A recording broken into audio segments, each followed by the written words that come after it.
Bonjour Yannick. Et bonjour. Bonjour, bonjour. Écoute, je suis ravie de te retrouver. Je te remercie déjà d'avoir, accepté de témoigner. Alors on va commencer tout de suite. Est-ce que tu pourrais Avec te plaisir. présenter en quelques mots pour les gens Et qui vont bah, regarder ce témoignage? ouais, Yannick, j'ai 44 ans, je vis à Toulouse, je suis d'origine, je viens des Flandres, mais je vis à Toulouse depuis, 18 ans maintenant et j'ai un fils de 11 ans et pour mon activité professionnelle, je suis expert en, gestion des priorités, ce qu'on appelle communément la gestion du temps. Je donne des formations et des coachings, je fais des coachings professionnels, d'équipe ou individuels, des ateliers aussi. Et je centre, mon expertise, elle est centrée sur 3 axes qui sont, gérer ses actions et surtout gérer ce qu'on ne va pas faire dans son quotidien. C'est ça qui est le plus dur en fait, on s'en rend pas compte. Faire des choix, ça veut dire sélectionner ce qu'on va pas faire.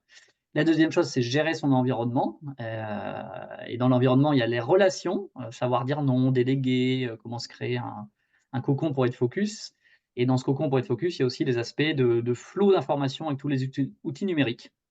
Et puis troisième axe pour terminer, c'est se connaître soi-même parce que si on ne connaît pas, suffisamment sa personnalité, on ne peut pas utiliser les outils et méthodes adaptés pour s'organiser au quotidien. Voilà, voilà. Bah, génial, merci.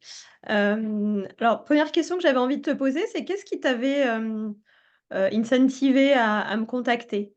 Qu'est-ce qui t'avait poussé à venir vers moi? Et peut-être, pour compléter, quel était ton principal challenge à ce moment-là?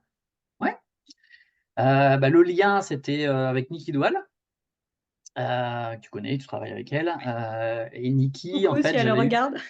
elle regarde pas, coucou Niki et en fait, j'avais, je la suivais sur page Facebook, son groupe Facebook et puis j'avais eu un laser coaching avec elle et puis Niki m'avait dit, qu'il y avait un truc, un plafond de verre à casser, parce que j'avais encore une énergie, pour reprendre ces termes, encore une énergie trop dans le salariat. Ce qui fait que, je cible encore des entreprises et des salariés, mais que mon énergie était en train de changer et pour passer au niveau supérieur, elle m'a conseillé de faire contact de elle m'a conseillé de faire appel à toi, parce que tu l'avais accompagnée, que tu l'accompagnes encore, je crois, heu et que ça avait déclenché des choses merveilleuses et comme elle avait, les yeux pleins d'étoiles, en parlant de toi, elle dit: «Bah». Donc j'ai pris un appel avec toi, on a échangé, puis ensuite j'ai décidé de me lancer, de suivre ton accompagnement et le challenge. Exactement.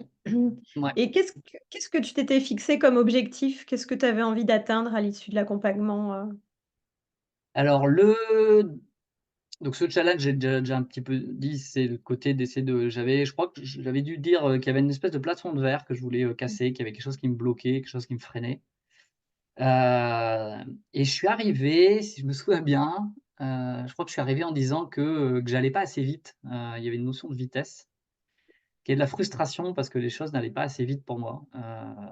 Que ça me demandait, que j'avais comme des boulets accrochés aux pieds, que ça m'énervait de pas pouvoir avancer, comme je le souhaitais, sur développer mon activité pour avoir plus de clients avec plus de fluidité, plus de facilité. C'est ça le challenge, ouais, il me semble, hein, parce qu'après comme c'est relié à Oui, plein de choses. je me rappelle de cette notion en effet de boulet au pied. Je me Ouais, rappelle aussi peut-être, voilà, si tu es, OK pour le partager, que tu t'étais fixé un objectif par rapport à ta visibilité, le fait de faire peut-être plus de live oui, aussi, de c'est vrai. conférences, C'est vrai que le cas pratico-pratique, qui sur lequel j'avais vraiment cet aspect de boulet, c'est de pas oser faire des lives, heu, ouais, de façon curieuse parce que je fais déjà des vidéos en ligne, mais elles sont en différé. Je fais des lives dans le sens que j'ai animé des webinaires, j'ai même fait un webinaire devant 200 personnes et j'ai aucun souci avec ça. Mais le fait de faire un live tout seul en regardant la webcam, ça bloquait et pour moi, c'était l'élément numéro un qui était, une espèce de comment on appelle ça? D'apparition dans la matière de mes blocages, en fait. oui. Oui, parce qu'en plus, tu es quelqu'un qui adore partager. Tu as cette, Oui, ce rôle de formateur, tu transmets, tu coaches, donc il y avait en plus vraiment cette volonté de faire péter ça pour, encore plus transmettre ton message. c'est ça, exactement. Et qu'est-ce qui s'est passé pour toi, du coup, durant l'accompagnement? Qu'est-ce que, peut-être avec quoi tu repars de plus important? Qu'est-ce qui a été le plus gros shift pour toi? Le plus gros shift, c'était de comment je vais dire ça? Alors c'est dans la catégorie lâcher prise, mais derrière ça, on en parle tellement souvent qu'il y en a un peu fourre-tout. Mon plus gros chiffre, c'était de voir à quel point je me mettais une telle pression, pour aller vite, que justement ça me ralentissait. Heu, l'idée c'était le plus gros chiffre, c'est et c'est en cours, hein, c'est en cours, de me lâcher, de respirer et dire ça il y a pas de bon ou de mauvais timing.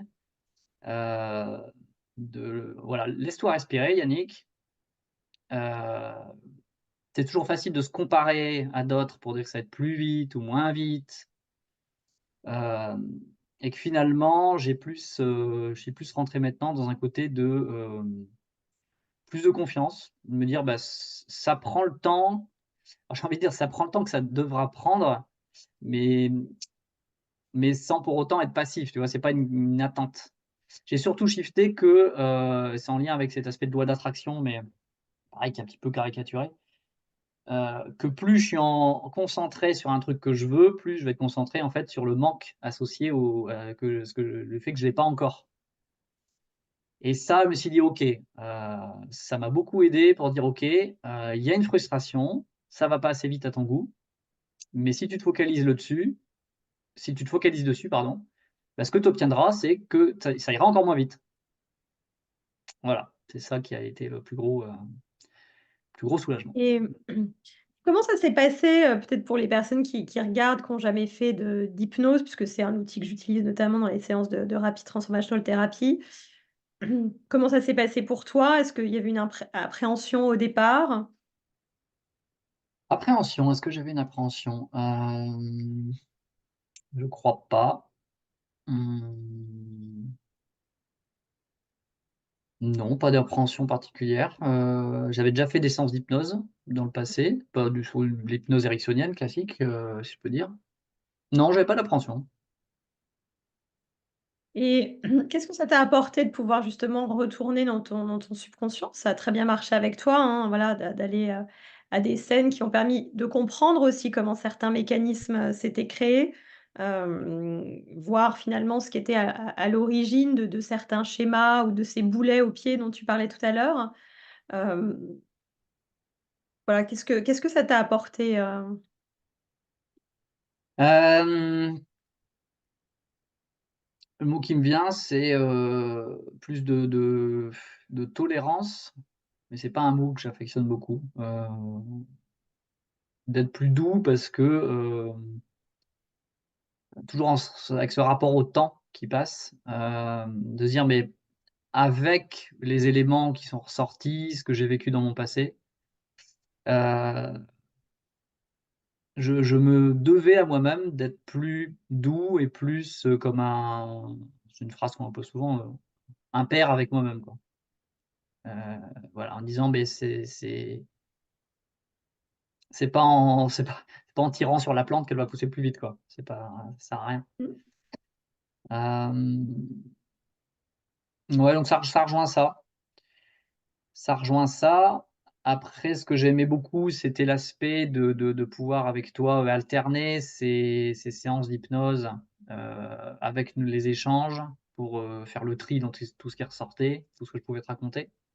Et le troisième axe, le fait que tu utilises, tout ce qui ressortait des discussions de ces séances, d'hypnose pour, créer des audios qu'ensuite on peut écouter par la suite.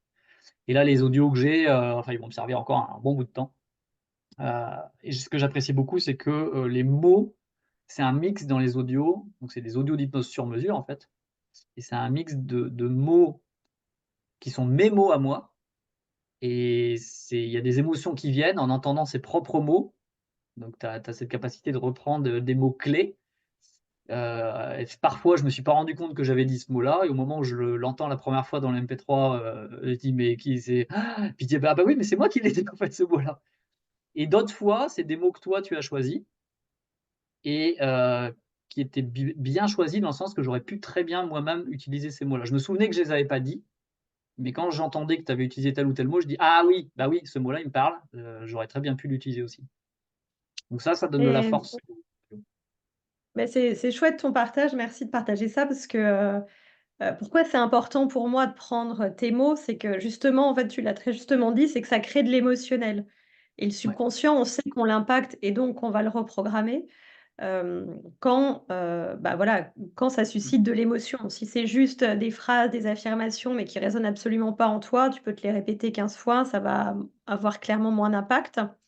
Oui, Donc c'est pour ça que c'est important que ce soit personnalisé et que ça vienne en partie de toi et après, bah, voilà, comme tu dis, c'est l'aspect répétition qui est important aussi. Donc comme moi, je demande quand même que ces audios soient écoutés, pendant une certaine période chaque de jour. temps, j'ai toujours dit au plus long, au mieux, hein, c'est à consommer sans modération. Bah, il faut que ce soit aussi agréable à écouter pour que ça te motive à l'écouter, parce que c'est Ouais, ça qui vient vraiment créer, les nouveaux chemins neuronaux. Parce qu'il y a beaucoup d'approches où on va travailler sur la libération des choses, libération, élévation de conscience, mais si on vient pas replanter les graines, oui. souvent, voilà, c'est un petit peu on relaisse un peu comme ça, plus de chance aussi au subconscient d'aller reprendre ses vieux chaussons. Ouais, puis Heu, ce qui m'a beaucoup amusé aussi, c'est bah, quand j'écoutais, les audios, alors le soir et ou matin, mais assez souvent, je sais pas si je l'écoutais plus le soir ou le matin, mais bref. Et ce qui m'a marqué, c'est, j'écoute, je sais pas, j'écoute le lundi, j'entends certains mots, j'écoute le mardi, j'entends pas les mêmes mots et d'un jour à l'autre et parfois au bout de 15 jours, je réécoute le même audio et là, ça m'est arrivé d'être surpris en me disant: «Mais c'est le bon audio que j'écoute?» Et en fait, parce qu'il y a un moment donné où j'entends une phrase que pendant 15 jours, je l'ai jamais entendue. Et c'est assez marrant de voir la fluctuation du subconscient qui met une grille de filtrage qui varie d'un jour à l'autre et qui dit: «Non, ça je veux pas l'entendre». Du coup, puis parfois: «OK, c'est bon, on ouvre les vannes». Puis là, le mot, il est pris, il est entendu, mais il est trop fort, ce qui fait que le lendemain, hop, les vannes sont refermées et puis ça fluctue et tout doucement, ça finit par être, intégré, engrammé.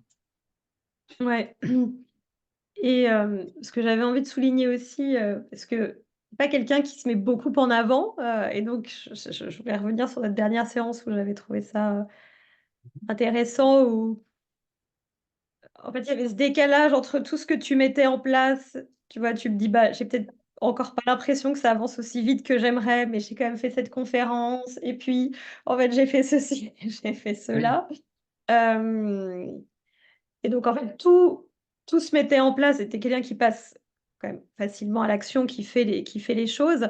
Est-ce qu'aujourd'hui, tu arrives à un peu plus apprécier quand même ce chemin et te rendre compte de toutes les étapes que tu passes, de tout ce que tu mets en place, de cette progression et de cette évolution? Oui, alors c'est vrai que je me souviens de parce que j'avais préparé mon année 2024 et j'avais regardé mon agenda de 2023 et un exercice, très sympa que j'invite les gens qui regardent à faire, c'est de passer en revue ces semaines et de regarder et de dire: «Mais qu'est-ce que j'ai fait?» Alors on va pas noter tous les rendez-vous un par un, ça c'est mais globalement, semaine après semaine, sur les 53 semaines, qu'est-ce qui a été fait? Et quand j'ai fait cet exercice-là, je dis: «Mais j'ai fait un paquet de trucs, en fait, je me suis pas rendu compte». Et c'est assez,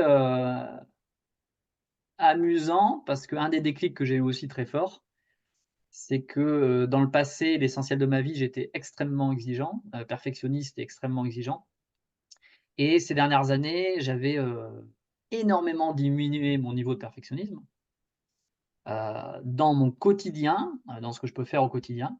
Ça a vraiment rien à voir et surtout, j'ai envie de dire avec les autres. Je suis beaucoup moins exigeant vis-à-vis des autres.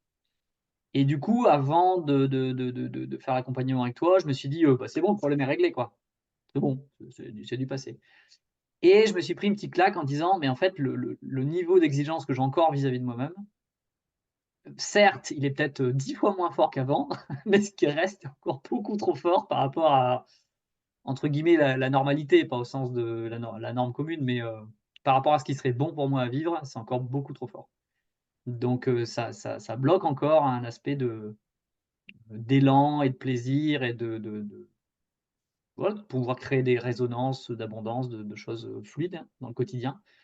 Donc maintenant, je suis en dents de scie, c'est-à-dire qu'il y a des jours où je me connecte à ça, donc je suis dans une phase où il y a beaucoup d'énergie, je suis pas mal fatigué parce que je me connecte à ça et donc je dis: «Oui, c'est génial» et là, mon inconscient, il rebloque en disant: «Non, non, non, non, tu as pas le droit». Donc après, je retourne dans le mental et dans l'anxiété et après la vanne, elle se rouvre, donc ça fluctue. Mais bon, au fur et à mesure, ça va être de plus en plus fluide, mais Oui, bah, de souvenir, c'est une danse quand même perpétuelle entre les 2. De souvenir quand ouais, même quand on enlève et qu'on dépollue ce terrain, subconscient, même quand on a beaucoup travaillé sur soi, bah, toi tu grandis aussi, tu évolues, du coup tu fais des nouvelles choses, tu vas te challenger, oui, différemment, voilà, tu as fait cette conférence, tu vas continuer. Donc forcément ça vient aussi réveiller d'autres choses, mais comme tu le dis, bah, voilà, une fois qu'on a dépollué à un certain niveau, ce qui est le plus important, déjà on mmh, s'observe, on sait se remettre, se réajuster beaucoup plus vite. Mais c'est important de se dire que c'est pas qu'on va toujours être, toujours que dans le positif, non, on reste humain, mais l'idée, c'est de pouvoir se réajuster beaucoup plus vite et d'avoir des montagnes russes émotionnelles qui soient moins pentues et d'être plus sur des collines que sur des gros, je suis tout en haut, je suis oui, tout c'est en ça. bas et cetera. Parce que ça permet d'avancer de manière plus focus, de déployer sa stratégie de manière plus alignée. Hem, Oui, mais ce que tu disais par rapport à l'exigence, c'est vraiment important parce que c'est vrai que souvent on voit qu'une grande source du finalement du malaise, c'est toujours lié à ce discours intérieur dont on n'a plus forcément conscience. On se dit peut-être à l'extérieur: «Bah, voilà, je suis moins exigeant, je dans ce que je me demande à l'extérieur», mais finalement quand on regarde la petite voix, elle est quand même toujours là à à dire: «Tu aurais quand même pu faire plus». ah, c'est ça. Et ça, c'est vraiment ce qu'on vient travailler aussi avec les audios. C'est qu'à terme, c'est vraiment de changer en fait ce dialogue intérieur, d'en faire, voilà, de créer d'autres automatismes, pour aussi avancer de manière plus légère et fluide. Mmh. Ouais, c'est ça, c'est l'image des collines, ça me parle bien parce que, l'essentiel de ma vie, j'étais dans une plaine, parce que j'avais mon mental qui contrôlait tout pour lisser toutes les émotions. Mais évidemment, le prix à payer, alors la vie est très tranquille, hein, j'ai passé 35 ans de ma vie comme ça, très, très tranquille. Le problème, c'est qu'en faisant ça, on se sent pas vivant. En fait, on s'emmerde, hein, sur une dans une plaine au bout d'un moment ou dans un désert, tu avances, mais c'est plat, désert plat. Et après, je suis passé dans une phase où, c'était l'Himalaya, quoi. Donc en fait, tu galères à monter et quand tu tombes, tu te fais très, très mal. Tu as pas de corde, enfin tu rebondis sur les cailloux. Alors que voilà, l'idée maintenant, c'est de vraiment vivre ces émotions comme des collines. C'est-à-dire qu'en fait, il y a aucun problème, tu montes la colline à ton rythme, tu es tranquille, tu arrives pas épuisé en haut et quand tu as envie, tu arrives en haut, tu te dis: «Bah tiens, j'ai envie de débouler dans l'herbe en faisant un roulé-boulé, dans la prairie, c'est rigolo, j'arrive en bas, je repars, quoi». J'ai cette image-là qui m'est venue en t'écoutant. C'est l'idée. Comme ça, il y a c'est un aspect de résilience aussi, de faire des deuils de plus en plus vite, de façon Ouais, moins violente, complètement. Mmh. c'est ça. Et qu'est-ce que tu dirais, peut-être comme dernière question, ce que j'avais envie de te poser, c'est qu'est-ce que tu dirais à quelqu'un, qui hésiterait à faire ce travail, peut-être un entrepreneur, une entrepreneuse qui, voilà, qui sent peut-être aussi qu'il y a quelques boulets aux pieds, mais qui se dit: «Bon, est-ce que ça voilà, est-ce que c'est pour moi?» Est-ce que, qu'est-ce que toi tu dirais? Mmh. Ce qui me vient spontanément, c'est de se laisser surprendre, Mmh. d'y aller, c'est comme souvent dans ce type accompagnement humain, on vient avec un objectif, on vient avec un besoin qu'on croit être celui-là et puis en fait, finalement, le besoin derrière il change en cours de route ou c'est pas celui qu'on croyait identifier, clairement. De se laisser surprendre. Hem, donc qu'est-ce que je conseillerais? Ouais, d'oser y aller avec, une curiosité, de s'autoriser à se dire: «Bah, tiens, pourquoi pas?» se donner les moyens dans tous les sens du terme. Hem et les résultats, en fait, il y en aura obligatoirement. Heu, pour moi, c'est à partir du moment où on joue le jeu, dans tous les sens, du terme, en diminuant l'enjeu, Ouais. il y a des surprises, il y a des bénéfices et donc pour moi, ça vaut le coup systématiquement. Mais c'est là où tu as raison, c'est que souvent on vient avec un problème ou un symptôme, mais finalement, voilà, bah, c'est l'objectif aussi de l'approche, mais d'aller à Mmh. l'origine et puis même parfois on identifie un problème, mais au final c'est pas le vrai problème. Donc C'est ça, ouais. voilà, l'avantage quand on va dans le subconscient, c'est qu'on sait qu'on va quand même toujours aller à la racine, donc ça nous recadre, on perd pas trop de temps à traiter finalement des symptômes ou des problèmes qui sont peut-être pas les bons ou pas les principaux. Tout à fait, ouais et il y en a un autre conseil qui me vient aussi, c'est C'est, comment dire? Dans ce type de métier que d'accompagnement qu'on fait tous les 2, mais, heu, s nous-mêmes, on se fait accompagner, enfin déontologiquement et en fait, c'est pas le mental qui donne la réponse de j'y vais ou j'y vais pas, je paye ou je paye pas l'accompagnement. C'est basé sur une seule chose, c'est je le sens. C'est juste ça, en fait, on achète parce qu'on le sent et c'est pas, et c'est d'observer quelqu'un qui hésiterait, de dire: «OK, est-ce que c'est moi qui suis en train d'être, en train de cogiter?» Et du coup, au bout de plus le temps passe dans la tête, plus on génère des peurs. «Ah oui, mais l'argent et cetera, est-ce que ça va être rentable? Patati patata» et ça sert strictement à rien, en fait. Et si on reste trop longtemps dans le mental, au bout d'un moment, il y a on se On sabote, en fera fait. jamais rien. Ouais. On fera jamais rien et on est que dans le doute, que dans la peur. Alors un des besoins communs, je présume, quand on va dans ce genre d'accompagnement, c'est notamment de remonter la confiance en soi. Donc, rien que le passer à l'action d'acheter ce genre de service d'accompagnement, c'est un premier pas d'engagement pour dire, bah, je fais confiance. Voilà, en Ouais. moi, en l'autre, en l'univers, donc, Oui, c'est voilà. sûr, mais merci de le préciser parce que je crois que c'est un point important. C'est-à-dire que quel que soit le type d'accompagnement, que ce soit coaching, ce que toi tu fais, ce que moi je fais, c'est vraiment, une décision de se choisir en fait, hein, de voilà, C'est ça. d'investir en soi. Tous les 2 on le fait aussi beaucoup, voilà, sur nous-mêmes. Mais bon, voilà, comme tout le monde, je pense que la première fois qu'on l'a fait, on se dit: «C'est inconfortable, faut sortir de l'argent», c'est pas forcément, ce qu'on est habitué à faire donc voilà. Après, moi, avec le recul, je me dis: «Bah, déjà je le regrette pas du tout, c'est probablement les meilleures décisions» et puis plus ça va, plus ça devient facile parce qu'on est tellement conscient de ce que ça nous apporte et que Oui. c'est des choses qu'on nous enlèvera jamais, parce qu'à chaque fois on progresse, que moi je m'observe, j'investis sur moi beaucoup plus facilement maintenant. Mais il y a quelques années, c'était aussi, voilà, parfois un peu difficile, donc je comprends tout à fait quand les gens n'ont pas encore investi. Mince, voilà, c'est est-ce que ça va marcher? Qu'est-ce que ça va apporter? Donc ouais, Oui et puis merci de préciser ça. c'est en lien à une autre prise de conscience que j'avais eue aussi pendant ton accompagnement qui a très probablement aidé, même si c'était pas un sujet, il me semble directement abordé. Heu, c'est que tout est échange dans le monde, dans la nature, dans tout n'est que échange et le rapport à l'argent, bah, si on s'autorise pas à laisser sortir de l'argent, on ne crée pas le vide pour que l'univers le remplisse et que l'argent revienne. Attention, je dis pas de vider ses comptes bancaires non plus, hein, on va être un minimum, pragmatique et raisonnable, mais il y a des choses vraiment, parfois, de mentalité qui sont, mortifères, j'ai envie de dire comme mot, parce que je crois que je t'avais partagé le fait qu'à un moment donné, je faisais les courses et j'avais de l'inquiétude vis-à-vis de l'argent et que mon fils me demande, «Ah, on fait des pâtes au saumon» et que moi j'ai eu le réflexe de lui dire, «Bah, on va acheter des lardons, on fera des carbonara» et mentalement, ça a marché puisque mon gamin aime bien les 2, voire il préfère les carbonara, donc il dit: «OK». Mais moi, à un moment donné, je me suis dit: «Hop, hop, hop, hop, stop Yannick, arrête ton délire. En fait, tu es en train de dire saumon, c'est un mets de luxe, c'est cher par rapport à des lardons. On est en train de parler de 3 € d'écart, quoi».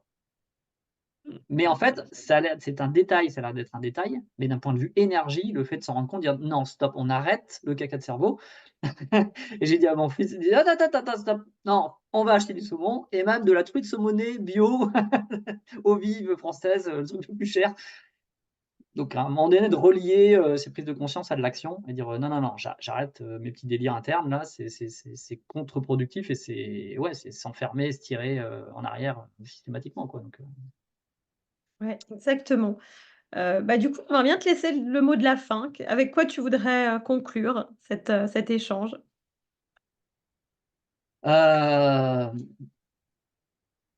offrez-vous le cadeau. Voilà. Bah, écoute, en tout cas, j'étais ravie de cet échange avec toi. J'espère que voilà, je suis sûre que les personnes qui pourront t'écouter, seront inspirées et peut-être curieux d'aller voir un peu plus que ce que tu proposes aussi. Donc, bah, je te dis un grand merci. Avec grand plaisir. Merci.